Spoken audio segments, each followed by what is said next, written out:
हट हट हट हट चल चल चल चल चल মাঠে চল ঘাস খাবি ঘুরবি ফিরবি গোয়াল ছেড়ে আকাশ দেখবি চল চল চল চল চল। রাখাল গুটিয়া মাঠে গরু চড়ায়। গরু চড়ানোর জন্য যে যা দেয় সেই খেয়েই সে দিন কাটায়। তো সেদিন ছিল পিঠে পার্বণ, আর তাই সেদিন সবাই রাখালকে পান্তা নয় ঝুলি ভর্তি করে পিঠে দিয়েছিল।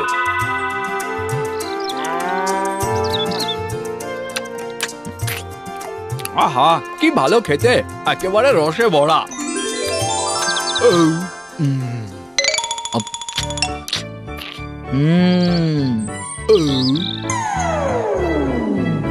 কিন্তু এখনো তো একটা ক্ষীরের পিঠে রয়ে গেল। কি করি কি করি কি করি? হ্যাঁ, এটা বরং পুঁতে দি, গাছ হবে। তো যেমন ভাবা তেমন কাজ। রাখাল মাটি খুঁড়ে পিঠেটাকে পুঁতে দিয়ে বলে, এই শোন, কাল যদি গাছ হয়ে না বেরিয়েছিস তবে তোকে তুলে নদীর জলে ভাসিয়ে দেবো। হ্যাঁ। তারপর গলায় গামছা দুলিয়ে গরু নিয়ে গাঁয়ে ফিরে যায়।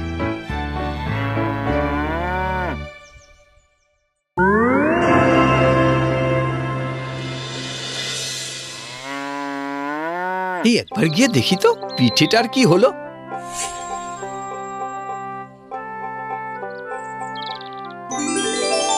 আরে ও মা, এই তো ধরেছে ধরেছে, পিঠে গাছে পিঠে ধরেছে। এবার জল মাটি দিয়ে একে বড় করে তুলবো। হ্যাঁ,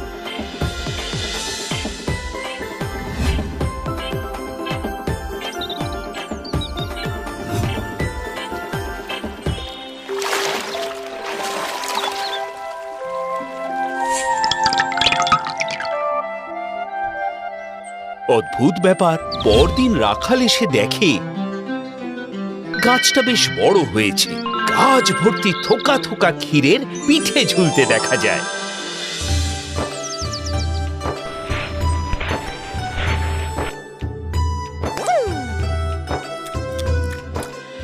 ওদিকে তেপান্তরের মাঠে এক খুনখুনে বুড়ি ডাইনি তার মেয়েকে নিয়ে থাকত, আর খাবারের সন্ধানে মাঝে মাঝেই এদিক ওদিক হানা দিত।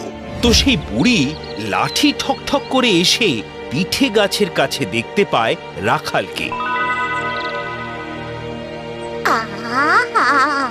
এমন ছেলেকে যদি ভুলিয়ে ভালিয়ে নিয়ে গিয়ে মেয়ের কাছে ফেলতে পারি, মেয়ে ভারী খুশি হবে। তারপর মা মেয়েতে দুজনে মিলে চিবিয়ে চিবিয়ে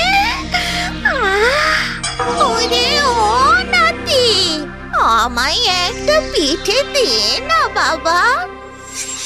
হ্যাঁ হ্যাঁ নিশ্চয়ই দেবো, দাঁড়াও। এই নাও এই নাও, হাত পাতো। না না, পিঠেতে হাতে গন্ধ হবে। ওমা, তাহলে আঁচল পাতো। ছি, তোর কি বুদ্ধি রে! তার থেকে তুই এক বাটি নেমে এসে দে না বাপ। আচ্ছা বেশ, রোশো, আসছি আমি। ভালো নাতি আমার, আয় আয় না আয়। ব্যাস, যেই না রাখাল পিঠে নিয়ে নিচে নেমেছে, অমনি ডাইনি বুড়ি খপ করে রাখালের ঘেঁটি ধরে আর জাদু করে একটা থলের মধ্যে রাখালকে ভরে বেঁধে ফেলে। এই কি করছো? আরে ছাড়ো ছাড়ো, আমাকে ছাড়ো বলছি, ছাড়ো। ডাইনি কোনো কথা না শুনে থলে নিয়ে রওনা দেয়। খানিক দূর যেতে বুড়ি ডাইনির ভারী তেষ্টা পেল।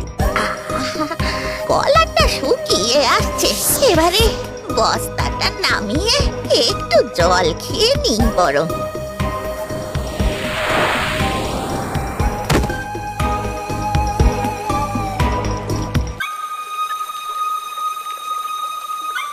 এমন সময় ওই পথ দিয়ে এক চাষি যাচ্ছিল। বস্তার ভেতর অমন হুলস্থুল দেখে তার ভারী কৌতূহল হয়।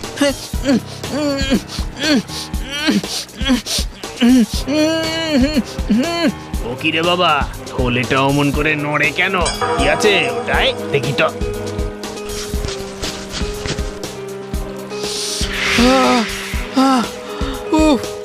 কি তুই কে? থলের ভেতরে কেমন করে এলি? বলছি সব বলছি, দাঁড়াও। তবে তার আগে কিছু ইট পাথর জোগাড় করো দেখি, শিগগির করে। চাষি ও রাখাল বেশ কিছু ইট কাঠ পাথর দিয়ে থলেটা ভর্তি করে মুখ বেঁধে সেখান থেকে পালালো।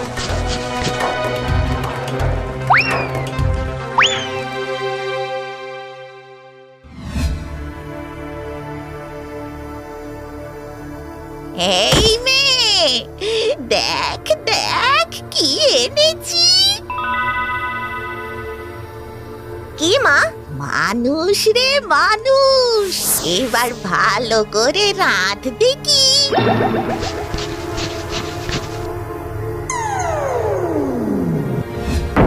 ও মা, মানুষ কই? এই যে ইট কাঠ পাথর। এটা কি করে হলো?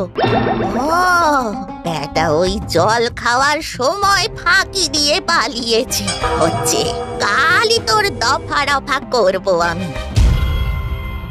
পরের দিন বুড়ি রূপ বদলে আবার গাছতলায় যায় রাখালের সন্ধানে। ওরে আমার মানি, কতদিন বাদে তোকে দেখলাম রে। আয় বাছা, কাছে আয়।